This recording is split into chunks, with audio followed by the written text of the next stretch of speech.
Résister, c'est lutter.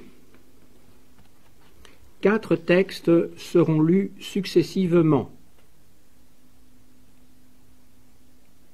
Le premier de Dolores Ibarrouri Gomez, le second de Patrice Lumumba, le troisième de Martin Luther King et le 4e et dernier de Salvador Allende.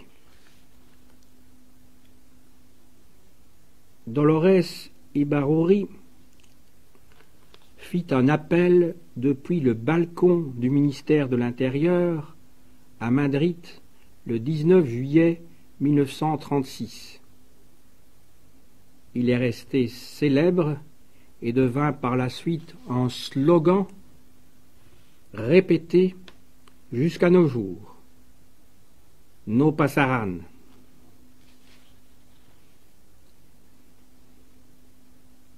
Elle rêvait de devenir institutrice. Elle devint bonne à tout faire. L'épouse d'un mineur syndicaliste et la mère de 6 enfants dont 4 mourront très jeunes. C'est la misère et, en même temps, l'apprentissage de la lutte politique. Dolores Ibarrouri Gomez devient très vite une dirigeante écoutée du petit parti communiste espagnol, mais ce 19 juillet 1936, 24 heures après le début du coup d'État franquiste, quand elle s'installe au ministère de l'Intérieur pour participer à la défense de la jeune démocratie espagnole, avant d'être communiste, elle se sent républicaine. À la foule rassemblée au pied de l'immeuble, elle lance son « No pasarán », « Ils ne passeront pas », et d'un trait résume la volonté populaire, briser le soulèvement des militaires soutenus par les royalistes et la hiérarchie catholique. Toute de noir vêtue, cheveux tirés, l'œil brillant, cette oratrice hors pair fait vibrer les mots et les transforme en slogans. Elle sait rugir contre les généraux félons, mobiliser les femmes et entraîner les hommes qui vont bientôt mourir pour la défense de la République. Dans cette Espagne austère et sanglante, elle se donne et on l'aime. Elle est devenue une sorte de sainte athée, issue des entrailles du peuple, la passionaria. Elle fascine, et la plupart de ses interlocuteurs finissent par oublier qu'ils ont en face d'eux un pur produit de l'appareil stalinien. Membre de la direction du Parti communiste espagnol, elle travaille beaucoup à renforcer l'influence de son parti au sein d'un camp républicain divisé. Membre du Comintern, l'organisation communiste internationale dirigée de Moscou, elle acquiert une position hautement stratégique en gérant une partie importante de la solidarité financière internationale qui arrive dans le camp républicain. En mars 1939, les jeux sont faits. Le général Franco et ses alliés ont gagné la guerre contre la République. Dolores Ibarrouri quitte alors l'Espagne pour l'URSS, sa terre d'exil. Elle y restera jusqu'en 1975, année de la mort de Franco. De retour dans son pays, elle assistera à la naissance d'une nouvelle Espagne, démocratique et royale. Discours de Dolores Ibarrouri. Obreros, campesinos, antifascistas, españoles, patriotas. Ouvriers, paysans, antifascistes, patriotes espagnols. Face au soulèvement militaire fasciste, levons-nous pour défendre la République, pour défendre les libertés populaires et les conquêtes démocratiques du peuple. Par les communiqués du gouvernement et du Front populaire, le peuple connaît la gravité du moment. Au Maroc et aux Canaries, les travailleurs, alliés aux forces loyales de la République, luttent contre les militaires et les fascistes insurgés. Au cri de « Le fascisme ne passera pas, les bourreaux d'octobre ne passeront pas », les ouvriers et les paysans des diverses provinces espagnoles se joignent à la lutte contre les rebelles armés ennemis de la République. Les communistes, les socialistes et les anarchistes, les républicains démocrates, les soldats et les forces fidèles à la République ont infligé les premières défaites aux factieux qui traînent dans la boue de la trahison l'honneur militaire dont ils se glorifiaient tant. Tout le pays frémit d'indignation face à ces scélérats qui veulent plonger l'Espagne démocratique et populaire dans un enfer fait de terreur et de mort. Mais ils ne passeront pas. Toute l'Espagne se prépare au combat. À Madrid, le peuple est dans la rue, soutenant le gouvernement et le stimulant avec sa volonté et son esprit de lutte pour que les militaires et les fascistes insurgés soient totalement écrasés.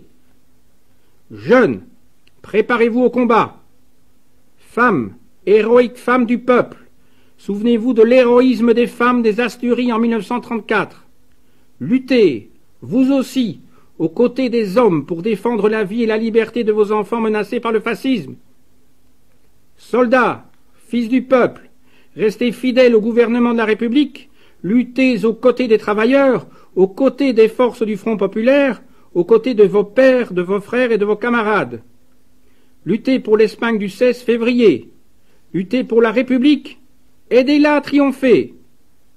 Travailleurs de tous les partis, le gouvernement met entre vos mains les armes pour sauver l'Espagne et le peuple de l'horreur et de la honte que représenterait le triomphe des bourreaux sanguinaires d'octobre. Pas d'hésitation, que tout soit prêt à l'action. Chaque ouvrier, chaque antifasciste doit se voir comme un soldat armé. Peuple de Catalogne, du Pays basque et de Galice, à vous tous Espagnols, défendons la République démocratique, consolidons la victoire remportée par le peuple le 16 février. Le Parti communiste vous appelle à la lutte. Il vous appelle particulièrement, vous, ouvriers, paysans, intellectuels, à prendre place dans le combat pour écraser définitivement les ennemis de la République et des libertés populaires. Vive le Front populaire! Vive l'union de tous les antifascistes! Vive la République du peuple! Les fascistes ne passeront pas! Ils ne passeront pas! Viva el Frente Popular! Viva la unión de todos los antifascistas! Viva la República del Pueblo! Los fascistas no pasarán! No pasarán! Je vais lire maintenant un discours de Patrice Lumumba qui a été prononcé à la séance de clôture du séminaire international d'Ibadan au Nigeria le 22 mars 1959. Trahi, vendu, supplicié et finalement assassiné au début de l'année 1961, Patrice Lumumba, éphémère leader du premier gouvernement du Congo indépendant, est toujours une figure mythique de l'Afrique francophone. Entre Kinshasa, ex-Léopoldville, et Kisangani, ex-Stanleyville, comme au-delà des frontières tracées par le colonisateur, aujourd'hui encore, les griots nous chantent Lumumba et l'espérance. Son âme rôde. Dans ce pays riche en matières premières et grand comme l'Europe occidentale, dans cet ensemble aux multiples ethnies et aux 400 dialectes, ce modeste employé des postes engagé dans l'action syndicale, devenu directeur commercial d'une brasserie, rêvait de construire un État uni, un gouvernement fort et centralisé par-delà les chefferies, les clans et les particularismes. En 1959, Lumumba a 34 ans, un physique longiligne, une certaine élégance et une force de conviction. Son arme, c'est la parole, disait de lui le poète antillais Aimé Césaire, il est l'homme du verbe. Mais il a aussi une fragilité, un trop-plein d'imagination, des qualités de poète qui l'emportent trop loin des réalités immédiates d'un pays sans véritable élite autochtone, qui rêve son émancipation sans l'avoir pensée, sans l'avoir préparée. Jusque dans les années 1950, le Congo et ses 17 millions d'habitants est pour les Belges un magnifique gâteau africain. Le pays est géré comme un business dont il faut chaque année accroître la rentabilité. Mais à cause de cette fièvre indépendantiste qui balaye toute l'Afrique depuis la fin de la Seconde Guerre mondiale et s'amplifie à partir de 1957-58, Bruxelles se rend lentement à l'évidence. Il va falloir négocier l'avenir du pays. Et Lumumba veut être de la partie. Lorsqu'en mars 1959, il se rend à la conférence panafricaine d'Ibadan au Nigeria, il se voit déjà en chef de file du nouveau Congo. Ses ambitions sont immenses, son discours modéré, son esprit ouvert aux réflexions des autres dirigeants africains.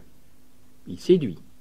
Et c'est en star que le 30 juin 1960, jour de l'indépendance du Congo, il fera son entrée sur la scène politique africaine. Discours de Patrice Lumumba. Je remercie le Congrès pour la liberté et la culture et l'Université d'Ibadan pour l'aimable invitation qu'ils ont bien voulu m'adresser pour assister à cette conférence internationale où l'on discute du sort de notre chère Afrique. C'est une satisfaction pour moi de rencontrer ici plusieurs ministres africains, des hommes de lettres, des syndicalistes, des journalistes et des personnalités internationales qui s'intéressent aux problèmes de l'Afrique.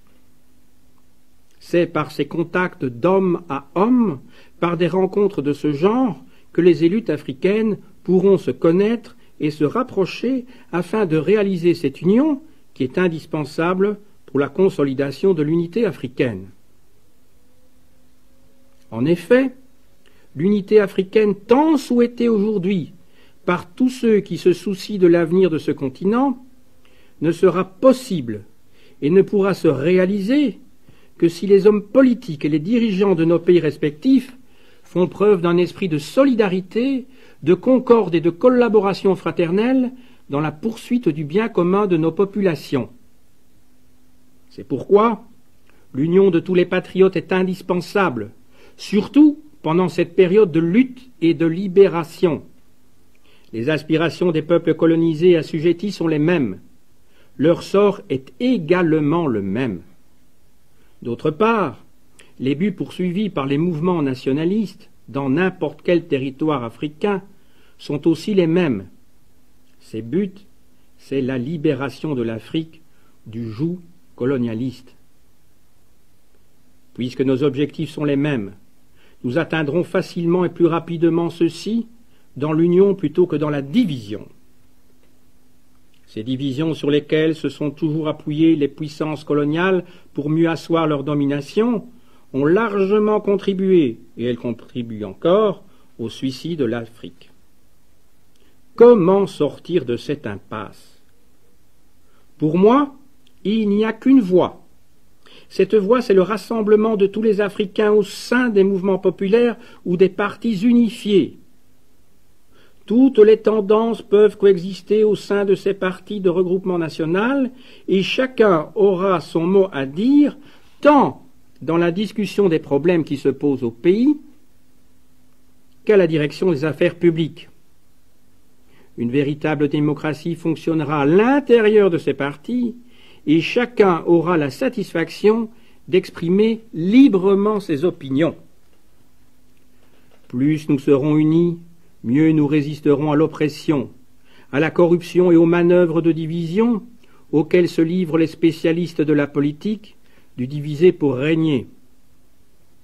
Ce souhait d'avoir dans nos jeunes pays des mouvements ou des partis unifiés ne doit pas être interprété comme une tendance au monopole politique ou à une certaine dictature.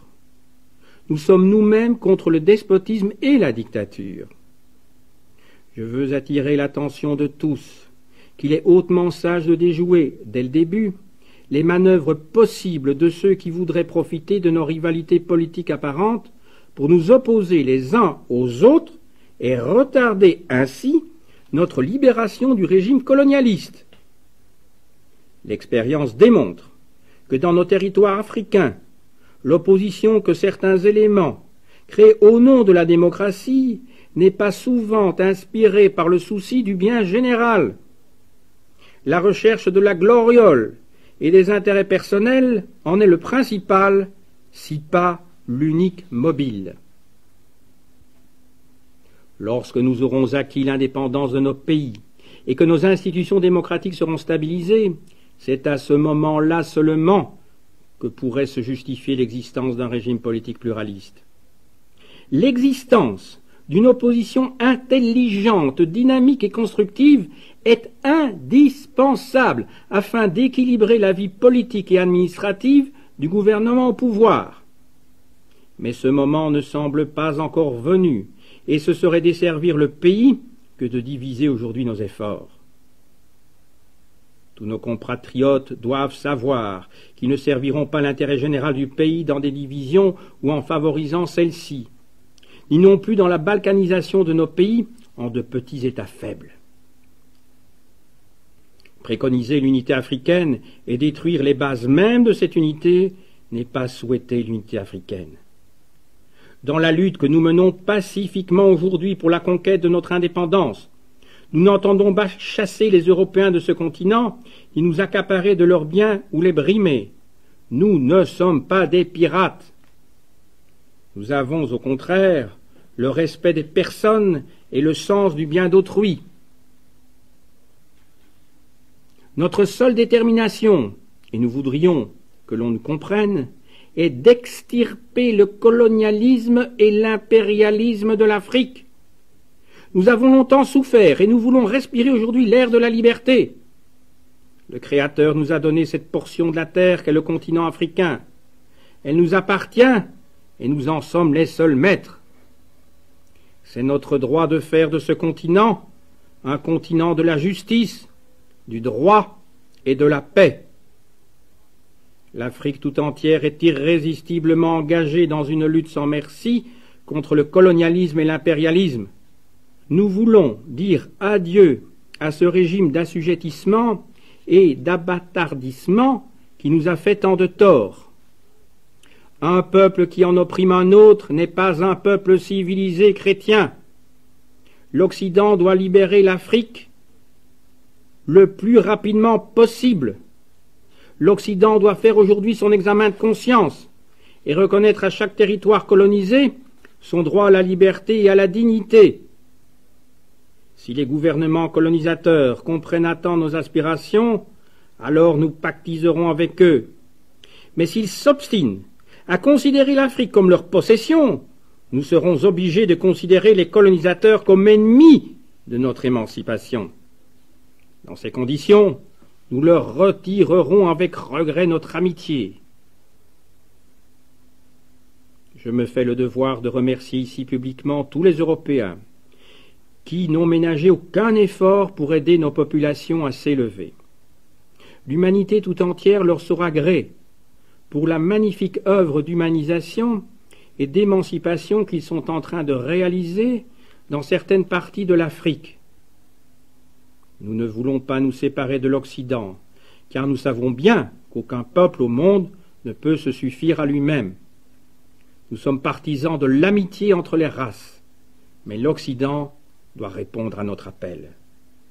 Les Occidentaux doivent comprendre que l'amitié n'est pas possible dans les rapports de suggestion et de subordination. Les troubles qui éclatent actuellement dans certains territoires africains et qui éclateront encore ne prendront fin que si les puissances administratives mettent fin au régime colonial. C'est la seule voie possible vers une paix et une amitié réelle entre les peuples africains et européens. Nous avons impérieusement besoin de l'apport financier, technique et scientifique de l'Occident en vue du rapide développement économique et de la stabilisation de nos sociétés. Mais les capitaux dont nos pays ont besoin doivent s'investir sous forme d'entraide entre les nations. Les gouvernements nationaux donneront toutes les garanties voulues à ces capitaux étrangers. Les techniciens occidentaux, auxquels nous faisons un pressant appel, viendront en Afrique non pour nous dominer, mais bien pour servir et aider nos pays. Les Européens doivent savoir et se pénétrer de cette idée que le mouvement de libération que nous menons aujourd'hui, à travers toute l'Afrique, n'est pas dirigé contre eux, ni contre leurs biens, ni contre leurs personnes, mais simplement et uniquement contre le régime d'exploitation et d'asservissement que nous ne pouvons plus supporter. S'ils acceptent de mettre immédiatement fin à ce régime instauré par leurs prédécesseurs, nous vivrons avec eux en amis, en frères. Un double effort doit être fait pour hâter l'industrialisation de nos régions et le développement purement économique du pays. Nous adressons un appel aux pays amis afin qu'ils nous envoient beaucoup de capitaux et de techniciens. Le sort des travailleurs noirs doit aussi être sensiblement amélioré. Les salaires dont ils jouissent actuellement sont nettement insuffisants. Le paupérisme dans lequel vivent les classes laborieuses est à la base de beaucoup de conflits sociaux que l'on rencontre actuellement dans nos pays. À ce sujet, les syndicats ont un grand rôle à jouer, rôle de défenseurs et d'éducateurs. Il ne suffit pas seulement de revendiquer l'augmentation des salaires, mais il est aussi dans le grand intérêt d'éduquer les travailleurs afin qu'ils prennent conscience de leurs obligations professionnelles, civiques et sociales, et qu'ils aient également une juste notion de leurs droits. Sur le plan culturel, les nouveaux États africains doivent faire un sérieux effort pour développer la culture africaine. Nous avons une culture propre, des valeurs morales et artistiques inestimables, un code de savoir-vivre et des modes de vie propres. Toutes ces beautés africaines doivent être développées et préservées avec jalousie. Nous prendrons dans la civilisation occidentale ce qui est bon et beau et rejetterons ce qui ne nous convient pas.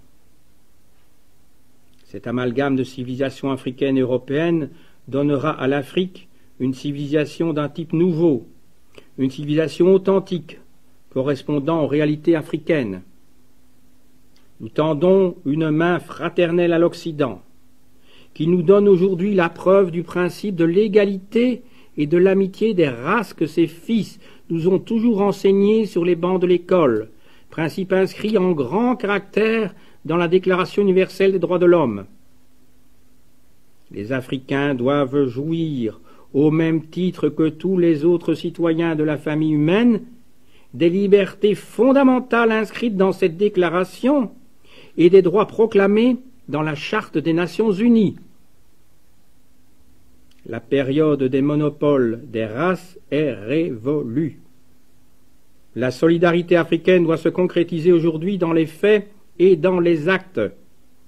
Nous devons former un bloc pour prouver au monde notre fraternité. L'Afrique ne sera vraiment libre et indépendante tant qu'une partie quelconque de ce continent restera sous la domination étrangère. Je conclus mon intervention par ce vibrant appel. Africains, levons-nous. Africains, unissons-nous.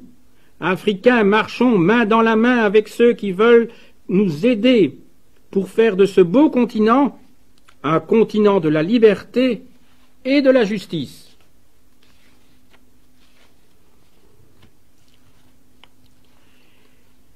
Discours du pasteur Martin Luther King prononcé dans la capitale des États-Unis, à Washington, D.C., le 28 août 1963. Pasteur noir, Martin Luther King est, depuis le milieu des années 1950, l'un des principaux animateurs de la lutte contre la ségrégation aux États-Unis. En 1963, il se rend à Birmingham, en Alabama, pour soutenir le mouvement local pour les droits civiques. Devant la violence des émeutes interraciales qui s'y produisent et l'émotion du pays, le président Kennedy propose une loi en faveur de l'égalité civique. Martin Luther King organise alors une marche réunissant 250 000 personnes pour soutenir ce projet. C'est au terme de celle-ci qu'il prononce son célèbre discours « I have a dream », hymne à l'égalité et à la liberté. Le président Kennedy est assassiné le 22 novembre 1963, mais en juillet 1964, sous la présidence de son successeur Lyndon Johnson, le Civil Rights Act est voté. Discours de Martin Luther King. Je suis heureux d'être avec vous aujourd'hui dans ce rassemblement qui restera dans l'histoire de notre nation comme la plus grande manifestation en faveur de la liberté. Il y a 100 ans, un grand Américain, dans l'ombre symbolique duquel nous nous tenons aujourd'hui, signait l'acte d'émancipation. Ce décret capital est arrivé comme la lumière d'espoir d'un grand phare pour des millions d'esclaves noirs marqués au feu d'une cinglante injustice. Il est arrivé comme une aube joyeuse à la fin de la longue nuit de leur captivité. Mais 100 ans ont passé, et le noir n'est toujours pas libre. 100 ans ont passé, et l'existence du noir est encore tristement entravée par les menottes de la ségrégation et les chaînes de la discrimination. 100 ans ont passé, et le noir vit toujours sur l'île solitaire de la pauvreté au milieu d'un vaste océan de prospérité matérielle. 100 ans ont passé, et le noir croupit encore dans les marges de la société américaine comme un exilé dans son propre pays. Et c'est pourquoi nous sommes venus ici, aujourd'hui, pour exposer cette honteuse situation. Nous sommes en quelque sorte venus dans la capitale de notre pays pour encaisser un chèque. Lorsque les architectes de notre République ont écrit les mots magnifiques de la Constitution et de la Déclaration d'indépendance, ils ont signé un billet à ordre dont chaque Américain devait hériter. Ce billet était une promesse que tous les hommes, oui, les noirs comme les blancs, se verraient garantir les droits inaliénables à la vie, à la liberté et à la recherche du bonheur. Il est aujourd'hui évident que l'Amérique a failli à cet engagement en ce qui concerne ses citoyens de couleur.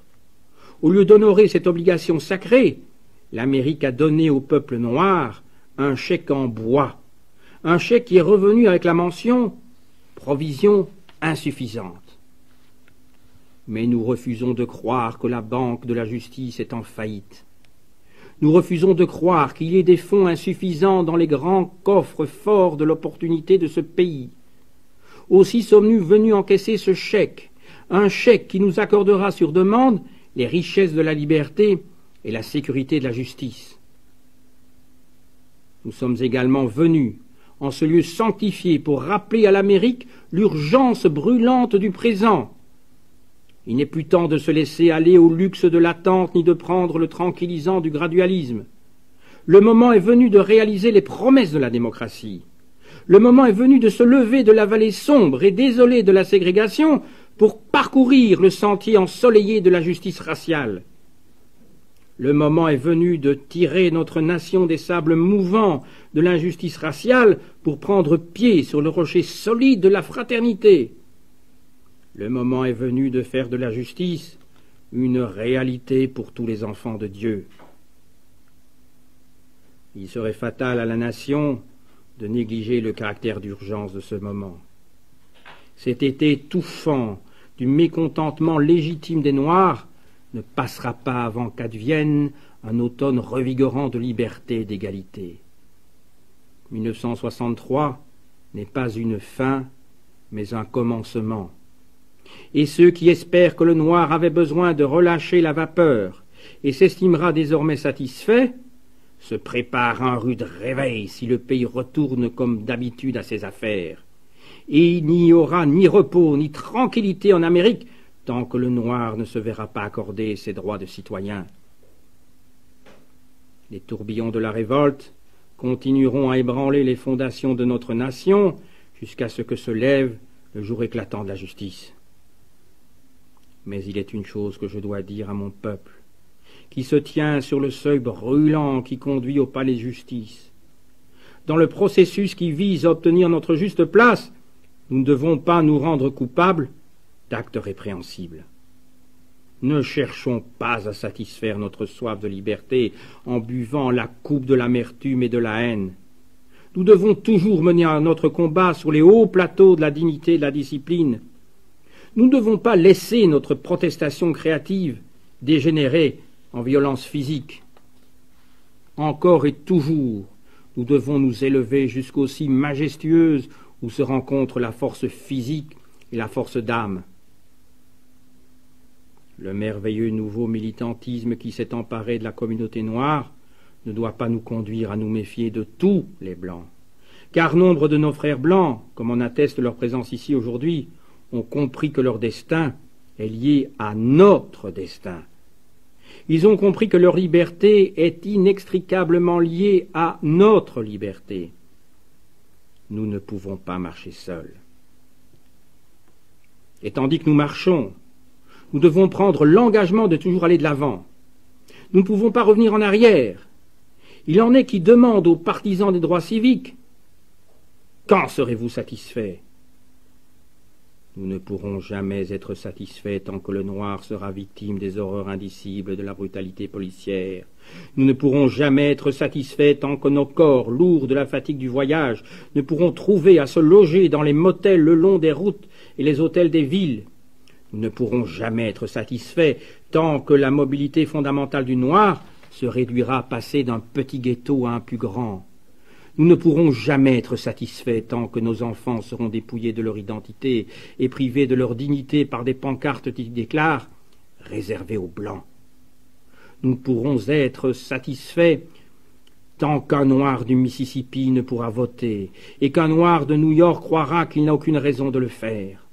Non, non, nous ne sommes pas satisfaits et nous ne le serons pas jusqu'à ce que le droit s'écoule comme les eaux et la justice comme un torrent impétueux. Je n'ignore pas que certains d'entre vous sont venus ici à la suite de grandes épreuves et tribulations. Certains d'entre vous sortent tout juste d'étroites cellules de prison.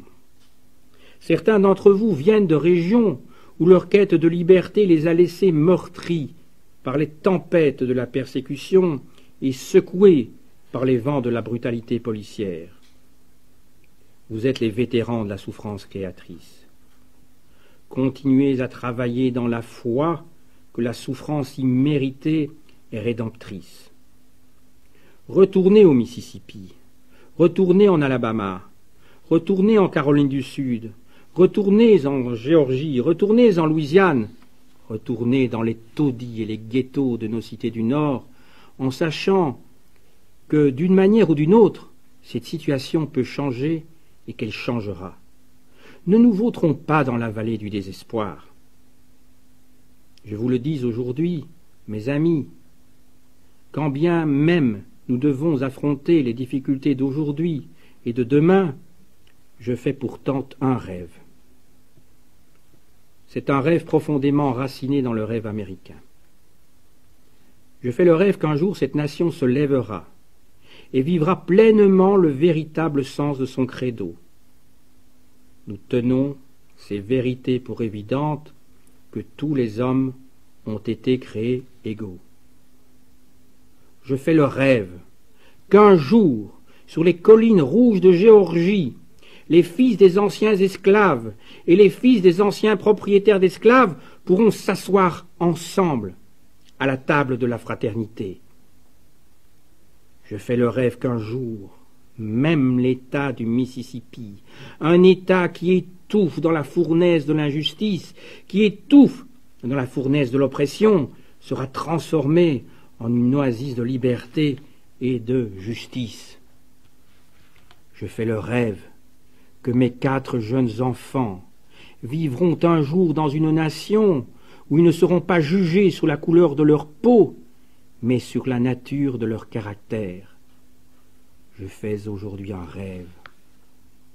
I have a dream that my 4 little children will one day live in a nation where they will not be judged by the color of their skin, but by the content of their character. I have a dream today. Je fais le rêve qu'un jour, au fond de l'Alabama, où les racistes sont des brutes, où le gouverneur a la bouche qui dégouline des mots interposition et nullification, qu'un jour, là, en Alabama, les petits garçons noirs et les petites filles noires pourront se prendre par la main avec les petits garçons blancs et les petites filles blanches, comme des frères et sœurs. Je fais aujourd'hui un rêve. Je fais le rêve qu'un jour, toute vallée soit comblée, toute montagne et toute colline abaissée, que les lieux accidentés se changent en plaine et les escarpements en larges vallées. Alors la gloire du Seigneur sera révélée et tout ce qui est cher la verra. Telle est notre espérance. Telle est la foi avec laquelle je repartirai dans le sud. Fort de cette foi, nous pourrons tailler dans la montagne du désespoir une pierre d'espoir. Fort de cette foi, nous pourrons transformer les stridentes discordes de notre nation en une merveilleuse symphonie de fraternité. Fort de cette foi, nous pourrons travailler ensemble, prier ensemble, lutter ensemble, aller en prison ensemble, défendre la liberté ensemble, en sachant qu'un jour, nous serons libres. Ce sera le jour où tous les enfants de Dieu pourront chanter en lui donnant un sens nouveau. Mon pays, c'est toi, douce terre de liberté, toi que je chante. Terre où sont morts mes pères, terre de la fierté des pèlerins, du flanc de chaque montagne que retentisse la liberté. Et si l'Amérique doit être une grande nation, cela doit devenir vrai, que la liberté retentisse depuis les sommets prodigieux du New Hampshire, que la liberté retentisse depuis les puissantes montagnes de l'État de New York, que la liberté retentisse depuis le massif de l'Allegheny en Pennsylvanie, que la liberté retentisse depuis les rocheuses enneigées du Colorado, que la liberté retentisse depuis les pentes ondoyantes de Californie, mais pas seulement, que la liberté retentisse depuis la Stone Mountain de Géorgie, que la liberté retentisse depuis la Lookout Mountain du Tennessee, que la liberté retentisse depuis chaque colline et chaque monticule du Mississippi, du flanc de chaque montagne, que la liberté retentisse. Et quand cela arrivera, quand nous laisserons retentir la liberté, quand nous la ferons retentir dans chaque village et chaque hameau, dans chaque État et chaque ville, nous pourrons hâter la venue du jour où tous les enfants de Dieu, noirs et blancs, juifs et gentils, protestants et catholiques, pourront se prendre par la main et chanter les paroles du vieux négro spirituel. Libres enfin, libres enfin, béni soit le Tout-Puissant, nous sommes libres enfin. El pueblo debe defenderse. Discours de Salvador Allende, dernier message radiodiffusé depuis Santiago du Chili le 11 septembre 1973. Je crois au vote et non au fusil. Salvador Allende aura manifesté jusqu'à sa mort cette confiance en la démocratie, en la force du suffrage universel. Médecin dans les années 1930, député, sénateur, ministre, bon connaisseur de la vie politique chilienne, il sera un président toujours en équilibre sur le fil de l'action politique.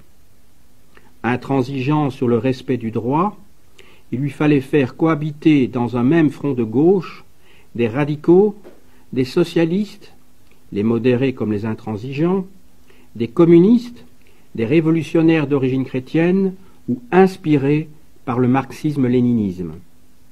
Et face à lui, outre un parti démocrate chrétien divisé et une classe moyenne totalement effrayée par les revendications des plus pauvres, il trouve une droite dynamique, organisée et largement soutenue, tant financièrement que techniquement, par les États-Unis. En effet, pour Washington, le président Allende est un dangereux marxiste et il doit absolument disparaître de la scène politique. Dans cette société chilienne en pleine tourmente, reste une inconnue, l'armée. Allende pense pouvoir la contenir dans ses casernes. Il a confiance dans le légalisme républicain de nombre d'officiers. Aux élections législatives de mars 1973, l'opposition obtient près de 55% des voix, mais pour pouvoir légalement destituer le président, il lui faut 60% des suffrages. De son côté, la gauche fait son meilleur score depuis des décennies, avec 43,4% des voix. et demeure cependant minoritaire au Parlement. Dans ce contexte, les relations entre le président Allende et les chambres se tendent encore un peu plus. Le pays devient difficilement gouvernable. Pour sortir de l'impasse, asseoir son autorité et faire valider sa politique intérieure, le président décide alors d'organiser un référendum. La rébellion militaire le prendra de vitesse et l'armée s'emparera du pouvoir dans le sang. Ce 11 septembre 1973, encerclé dans le palais présidentiel de la Moneda, Salvador Allende se suicide, d'après la version officielle, plutôt que de se rendre. Discours de Salvador Allende. Compañeros que me escuchan, la situación es crítica. Hacemos frente a un golpe de Estado en que participan la mayoría de las Fuerzas Armadas. Camarades qui m'écoutez, la situation est critique. Nous sommes face à un coup d'État auquel participe la majorité des forces armées. Je n'ai pas l'étoffe d'un martyr. Je suis un combattant de la cause sociale qui accomplit la tâche que le peuple lui a confiée. Mais que ceux qui veulent revenir sur l'histoire et nient la volonté majoritaire du Chili m'écoutent. Même si je ne suis pas un martyr, je ne ferai pas un seul pas en arrière. Qu'ils le sachent, qu'ils l'entendent, qu'ils le gravent dans leur esprit. Je quitterai la Moneda quand le mandat que m'a confié le peuple sera achevé. Je défendrai la révolution chilienne et je défendrai le gouvernement parce que c'est pour cela que le peuple m'a élu. Je n'ai pas d'autre choix. Seules les balles pourraient m'empêcher d'accomplir la mission que m'a confiée le peuple. C'est sans doute ma dernière chance de m'adresser à vous. Les forces aériennes ont bombardé les tours de Radio Portales et de Radio Corporación. Mes paroles sont empreintes de déception, mais pas d'amertume. Quel soit le châtiment moral de ceux qui ont trahi leur serment. Les soldats du Chili, les commandants en chef, l'amiral Merino, qui s'est lui-même désigné commandant de la marine, M. Mendoza, général perfide, qui hier encore manifestait sa solidarité et sa loyauté au gouvernement, et qui aujourd'hui s'est promu commandant général des carabiniers. Face à ces événements, je déclare aux travailleurs que je ne renoncerai pas. Confronté à ce tournant historique, je paierai de ma vie ma loyauté au peuple. J'ai la certitude que la semence qui a été déposée dans la conscience de milliers de Chiliens ne pourra pas être arrachée. Ils ont la force, ils pourront nous soumettre, mais les mouvements sociaux ne se maîtrisent ni par le crime ni par la force. L'histoire nous appartient, ce sont les peuples qui la font. Travailleurs de ma patrie, je veux vous remercier de votre loyauté, de la confiance que vous avez accordée à un homme qui ne fut que l'interprète de votre soif de justice, qui vous a promis le respect de la Constitution et de la loi, et qui a tenu sa parole. En ce moment crucial, le dernier où je peux encore m'adresser à vous, je veux que vous reteniez cette leçon. Le capital étranger et l'impérialisme, unis à la réaction, ont créé le climat pour que les forces armées rompent leurs traditions, celles que leur avait enseignées le commandant Schneider et qu'avait réaffirmé le général Araya, tous deux victimes de la même classe sociale, qui, aujourd'hui, attend tranquillement qu'une main étrangère lui rende le pouvoir pour continuer de défendre ses intérêts et ses privilèges. Je m'adresse à vous, et en particulier à la modeste femme de notre terre, à la paysanne qui a cru en nous, à l'ouvrière qui a travaillé plus, à la mère qui a compris notre préoccupation pour ses enfants. Je m'adresse à tous les professionnels, aux patriotes qui n'ont jamais cessé de lutter contre la sédition encouragée par les corporations professionnelles, corporations de classe qui défendaient elles aussi les avantages que leur accordait la société capitaliste. Je m'adresse à la jeunesse, à ceux qui chantèrent et nous livrèrent leur joie et leur esprit de lutte. Je m'adresse à l'homme chilien, à l'ouvrier, aux paysans, à l'intellectuel, à ceux qui seront persécutés parce que le fascisme a déjà pris place dans notre pays. À travers les attentats terroristes, abattant les ponts, coupant les voies de chemin de fer, détruisant les oléoducs et les gazoducs, face au silence de ceux qui avaient le devoir de réagir. Ils sont responsables. L'histoire les jugera. On fera certainement taire Radio Magallanes, et le métal tranquille de ma voix ne vous parviendra plus. Peu importe, vous l'entendrez encore. Je serai toujours à vos côtés. Mon souvenir sera tout au moins celui d'un homme digne, d'un homme qui fut loyal à sa patrie. Le peuple doit se défendre, mais pas se sacrifier. Le peuple ne doit pas se laisser écraser. Il ne doit pas mourir sous les balles, mais il ne doit pas non plus se laisser humilier. Travailleurs de ma patrie, j'ai foi dans le Chili et en son destin. D'autres hommes surmonteront ce moment gris et amer où la trahison prétend s'imposer. N'oubliez jamais que bientôt s'ouvriront à nouveau les larges avenues qu'empruntera l'homme libre pour bâtir une société meilleure. Vive le Chili, vive le peuple, vive les travailleurs. Ce sont mes dernières paroles, et j'ai la certitude que mon sacrifice ne sera pas vain. J'ai la certitude qu'il sera pour le moins une leçon morale qui frappera la félonie